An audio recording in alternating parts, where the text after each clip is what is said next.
Good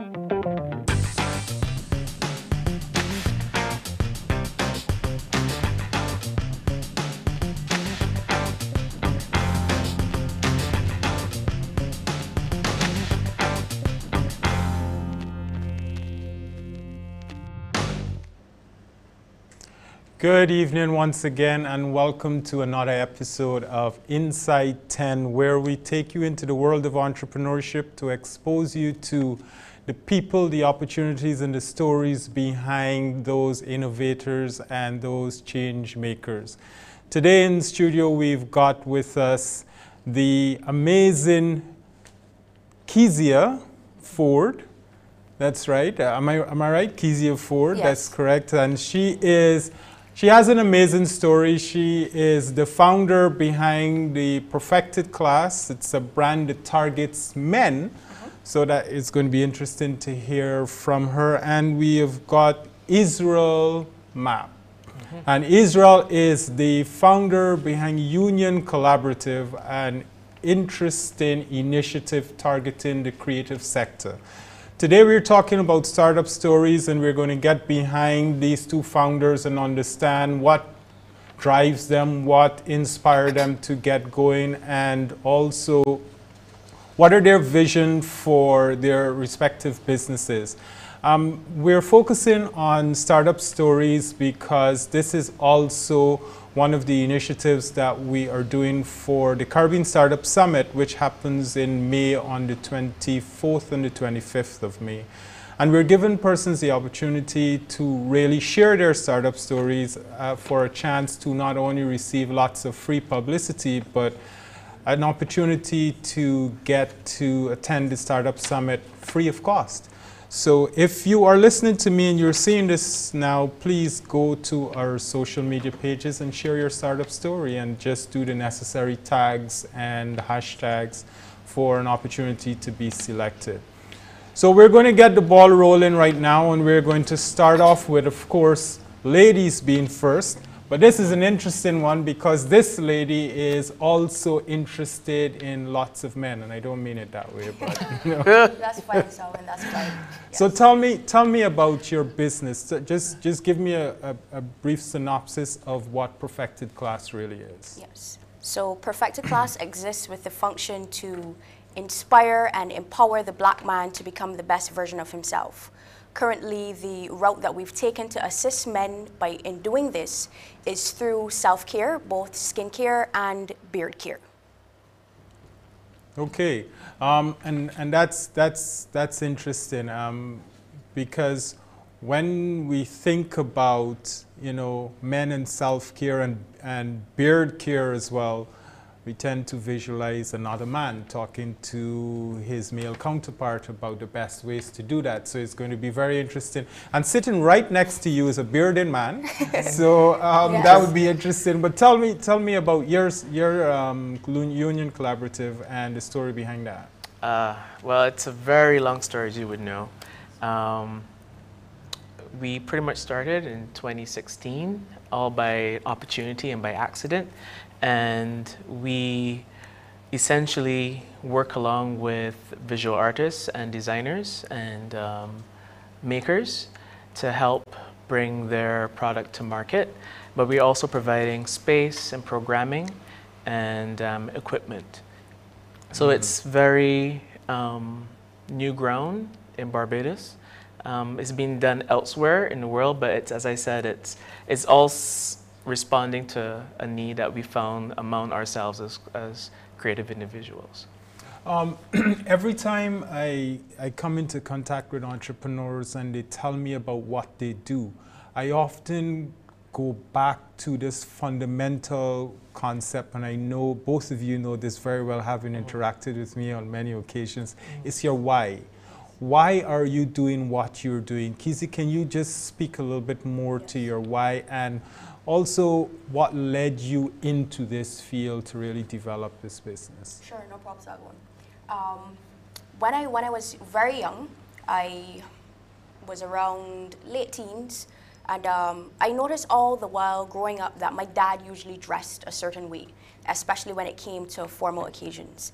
And I always found it interesting, and it was something that I thought all men would want to know and would be able to do.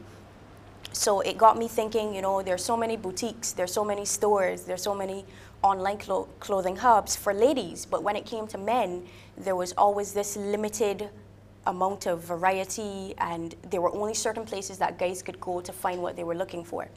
So originally, when I began my journey in creating what Perfected Class is today, I started with the formal wear accessories and the idea of helping men to learn how they can dress their best, helping them to learn the elements of style, learn the elements of their personality, and being able to bring that out in what they do.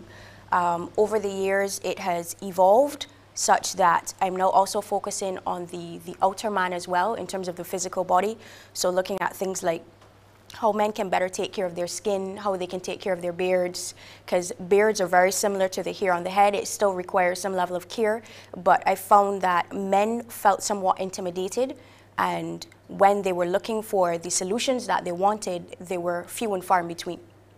Yeah, and we were just showing some images of your product, and also the well decked out men that were obviously accessorized by elements of Perfected Class, and yes. I'm going to come back to that, but I also want to get from you, Israel, about your why. You know, what drives that?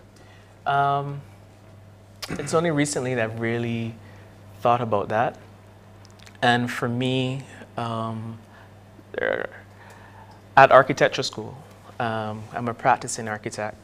There is something about living and working in studio and collaborating with your peers. And working in a vacuum now is lacking. And amazing things happen when people work together. Yep. And I miss that. And you can see how my work has changed because of the vacuum. So I've been trying to recreate that. Mm-hmm. And that has been partially one of the governing principles of why I'm doing what I'm doing, because I want to reconnect to that feeling. I want to reconnect to that productivity. I want to reconnect to working with other people to, you know, bring things forward. The other reason is our first major project site is in Bridgetown. And I love Bridgetown immensely. And I understand why that happens as well for me, because it's familiar, meaning family. Mm-hmm. My family owned a restaurant on James Street, mm-hmm. and probably 3 generations, mm-hmm. and everybody interacted at this restaurant. And the closest person was my grandmother.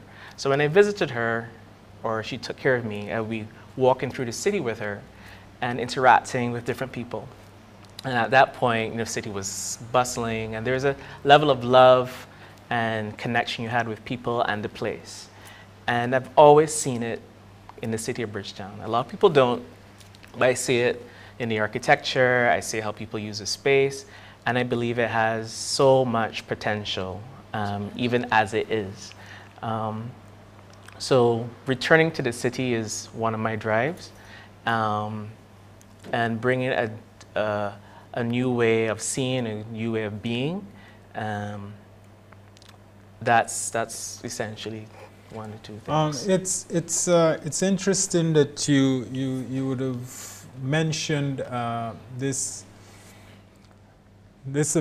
magic that I like to call it, when people come together and work together to achieve things. And you said you noticed the difference in your work when you started to sort of do it in isolation, yes, out of groups. How do you see that sentiment being shared by other creatives, or has it been a challenge for you to bring persons together and exercise this notion of creating magic together? Right. So it's a major challenge. Culturally, in Barbados, that's not something that is often done. We do work in silos, right? And cause of different things. There's a lack of trust. And I think that's probably the governing principle for most people. But that's something that we are working against in our organization. Because people will come, people will go, but the idea is to show them that the potential of everyone coming together to do something, right? It could be anything. So as I agree, well, yes, it's been a major challenge every day. It's been a major challenge, but you're clearly sticking to the cause and determined about creating change. How for you, Kezia, has your business idea when it started, how has that changed? And yes. Was it an easy road for you getting to that process where you started to embrace the need to change? Change is never comfortable, never, ever, ever. Initially, when I would have started, my main focus would have been the appearance of the man in terms of dress. And about 2 years into that, I realized things weren't exactly going as I thought they would have gone. So I started to look around. I said, okay, let's look for a new problem, or let's look for an adjoining problem and see what we can do. So then I found the area of grooming the actual outer man. And over time, that has progressed, but it wasn't always where I thought it would be. Initially, I was just dealing with the outer man, and then I realized, you know, we can bridge both worlds together, and we can even do much more by becoming not just a brand, but allowing our platforms to inspire men and educate them such that they can become the best versions of themselves, not just focusing on only style and focusing on the skincare and the beard care, but also encompassing other aspects of their lives, like their family, their relationship, and just general health and fitness. Those aspects have also come under. It wasn't easy getting here. Honestly, it caused me to always go back to, why are you doing this? Why does Perfected Class exist? What do you want persons to take away from the brand? What do you want them to understand when they hear Perfected Class? Very, very happy to hear those words, and the fact that you're both sort of going back and embracing your why. And why we do this is also represented in your stories and the need to really make a change in the way business is done. We'll take a break here, and when we get back, we're going to talk to Kezia and Israel about the challenges and the personal struggle of building a business.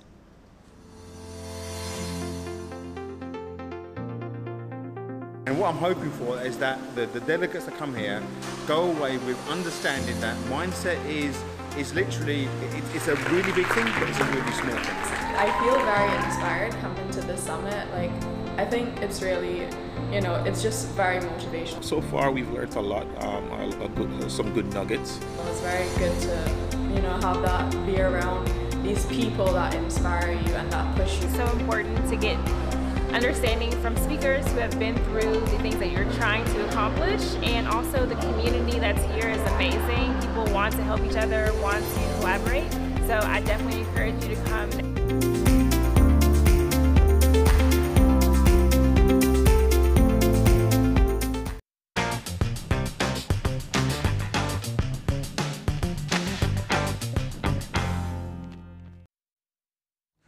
Hello and welcome back to Inside 10, and we have with us Kezia Ford and Israel Mapp Inside 10 with me, and we're talking about their startup stories and the importance of the struggle.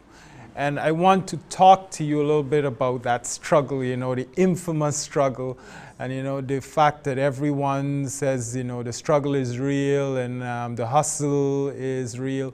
I want to get from you what has been some of those, you know, challenges that you had to embrace and go through, that if you weren't as passionate as you are about your business, you might have thrown the towel in and say, okay, this is it for me, I'm done with this. One, Is there one that sort of sticks out for you, and how did you get through that? Can I jump in first? Yeah, go ahead. You go ahead. You go ahead. 'Cause, But yes, so as you know, I'm a lady in a man's world. I'm grooming men, I'm teaching men how to dress, and oftentimes one of the questions that came up, especially when I first got started, I get it a little bit now, but not as much as before. But it was always, you know, like, you're a woman. What do you know about these things? You know, how are you teaching a man to grow a beard? How are you helping him to better his beard? And you can't grow one yourself, you know? So that was one of the challenges that I definitely got in the beginning. Also, I'd say a little bit of vision. Sometimes you have an idea of the initial problem that you want to get solved, and things begin to change, and then you have to go back, you ask yourself, you know, like, why am I doing what I'm doing? Or somebody else comes to the market that initially when you first started, they weren't there, and they're doing what you're doing, and somehow perhaps their offer is a bit better than yours, whether it's price, whether it's in some ways little bits of value, and you have to ask yourself, you know, like, how are you gonna move your brand forward? How are you gonna create the brand in such a manner that people think of you first, and that you are offering the most valuable solution that they can get on the market? And so, and particularly because I was going to ask you that question about, you know, a woman literally in a man's world talking to men about grooming. Yes. How have you dealt with that challenge, and how do you see yourself as being the best and most suitable person to actually be carrying this business forward? Yes. So how I've dealt with that challenge actually is, it's interesting. Guys, when they actually have the physical interaction with the brand, they will observe me and they will actually get the opportunity to meet me. What I've done is that I've encouraged my clients and potential clients to feel free at times to ask questions regarding perhaps whatever solution it is that I'm offering them or they've chosen to buy into. As well, I've also utilized the element of providing a male face at the front of the brand, because first impressions can be deceiving, but in my case, that works well because it allows guys to make that first connection. I've found in my line of work that initially when men find out that they're dealing with a woman, they tend to behave a little differently. Sometimes you get a little bit more of the watered down, softer version of what they actually feel than what they actually are experiencing. That's interesting. So that allows me to more or less break the ice, get the initial introductions out there, get the initial questions and whatever it is out there. And then from there, as time goes on, they understand that I'm serious about what I do, I'm good at what I do, and they're able to test me, more or less. And I find out that I am a lady, but I still do what I do well. So let me test you right now. You've got a bearded man sitting right next to you. Let me ask you, what's your take on what she just said and the fact that this is a lady attempting to advise you on your... Well, it's interesting because just before we started, I was combing my beard. And Kezia said, that's rather crunchy, you need some stuff. But so I was like, I took it on. I was like, I agree with you and I really want to talk to you about it.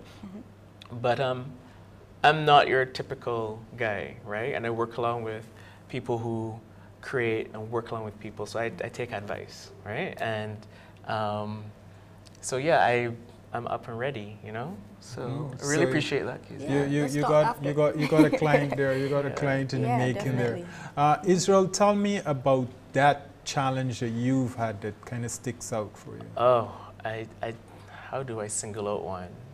All right, what I didn't say was that our organization is actually a nonprofit, and so if you're in the nonprofit world, that has its own challenges, without even digging too deep. So, and the reason we did that was we believe that it would have access us to different type of support, and because we thought we'd be more holistic in the things that we do, as opposed to doing a for-profit company, which is a little bit more aggressive. So that's one thing. But more importantly is because we're a nonprofit, we're not highly staffed. So a lot of things that we do on our own. And we actually had to learn new skills to pretty much execute what we needed to do. Because not many people would pay for, well, do what we do for free, right? So, so we had to learn new skills, figure it out, and that impacted on our ability to manage our time, right? Because we all have day jobs, right? So as much as we're very passionate of what we're doing, we still have to be paying ourselves to... You still got to eat. Still got to eat, still got to pay the rent. So that was, it's major, but we go through it, you know, task by task, and we make a couple mistakes on the way, but that's part of the whole process. So clearly, I mean, you're both early stages of your business, one for-profit, one non-profit, which creates an additional layer of challenges in terms of sustainability. Do you both see yourselves doing this for the next 10 years, next 5 years? And if so, one, why not? And if yes, what happens if it doesn't work out the way you predicted to or would like it to? What do you do? Do you have a fallback plan? Do you have a plan B? Well, I'm going to refer back to my grandmother. She always encouraged me to experiment. And how she did that was, I would spend weekends with her. And she would not discourage me in cooking. So as a kid, I mean, single digits. I'll be putting things together, it made no sense. But then she would ask me, what are you going to do with it this time? Are you going to bake it? You're going to fry it? You're going to put it in the fridge? And through that process, I learned a lot. I learned a lot that has informed how I do things and this idea about experimenting.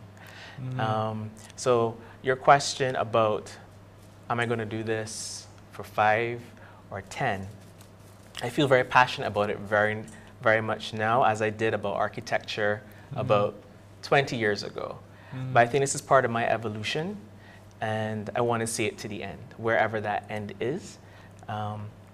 And I also believe that the work that we're doing is going to help a lot of people.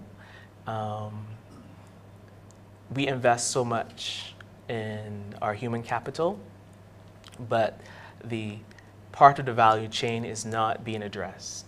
And we want to respond to that. A lot of us are trained in the arts and design, yet we import a lot of that. We import a lot of those products and services that we've trained people here to do. So we want to be able to open that up, right? And that's going to take a while, right? So, yeah, I'm here for the long haul. What about you, Kezia? Do I have a plan B? I honestly can't say that I do right now. Perfected Class was originally envisioned to be an ever-evolving brand. So I'd say that I do expect 10 years from now to be working with Perfected Class. I hope not to be working with it in the capacity that I am. I want to take a little bit of a back seat on it. There are a few spin-off projects that I want to do coming out of Perfected Class, but I do believe that it will be in existence. I would want it to be in existence, but all in all, an evolved brand much farther beyond what it is today. Great, and that is something important to note, that a brand is a living, breathing thing. So is a business, and what is inevitable is change. So you just got to be prepared to change when the time comes, and not be so married to a single idea that you're unable or incapable of making that change. Well, we're going to make a change just for a second and take a break, and when we get back, we're going to talk to Israel and Kezia some more about their business and their startup story. Know that you are not alone. Trying to engage The less you do, the fear will grab you back. Connect with our customers. Like, sorry, from Barbados, regional, then international. What am I doing? I've also always had an entrepreneurial mindset. That is it, it's gonna get done.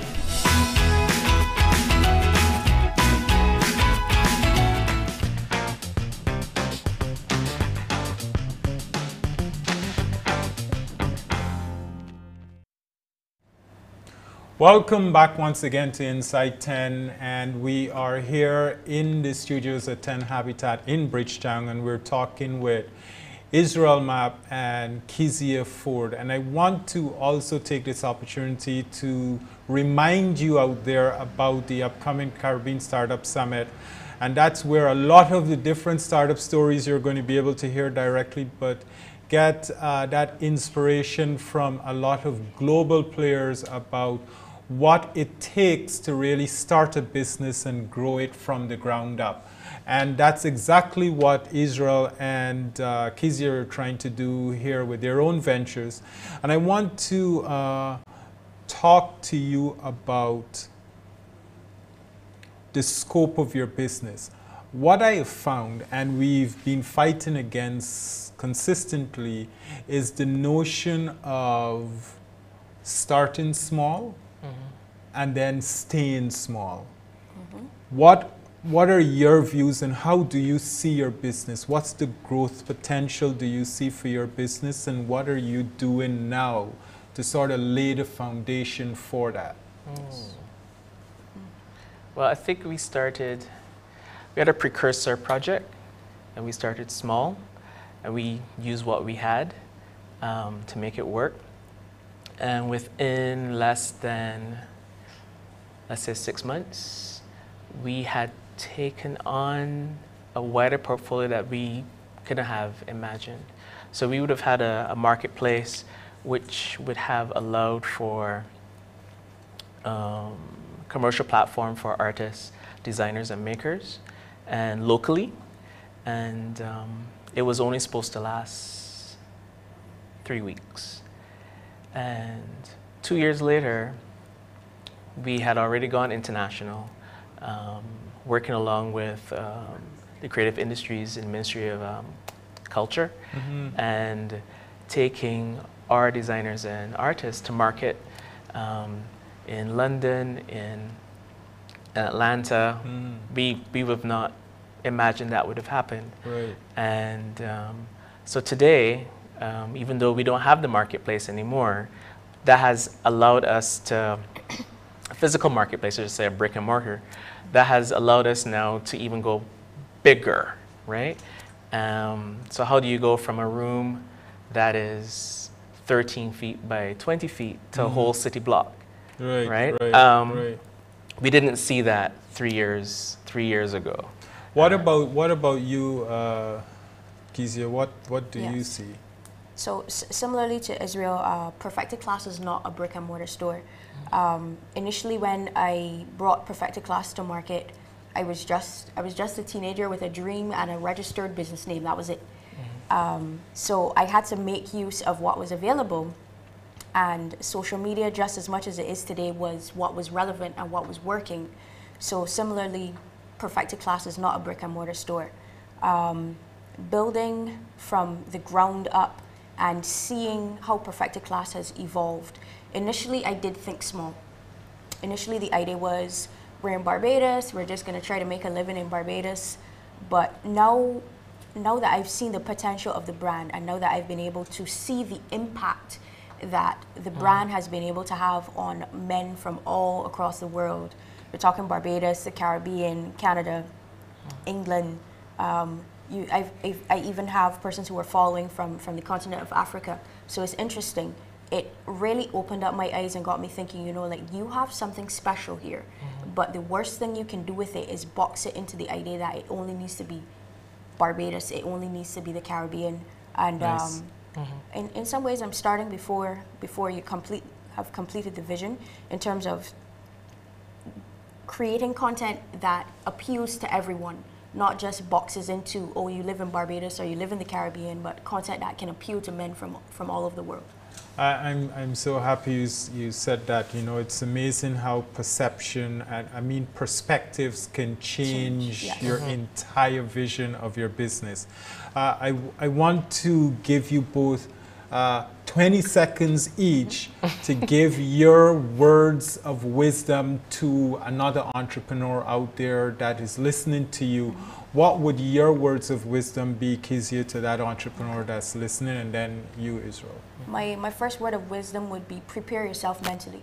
I always tell persons that my first 2 years of business were an emotional roller coaster because I was going to fail, but I didn't come into it with the notion that I was already going to fail.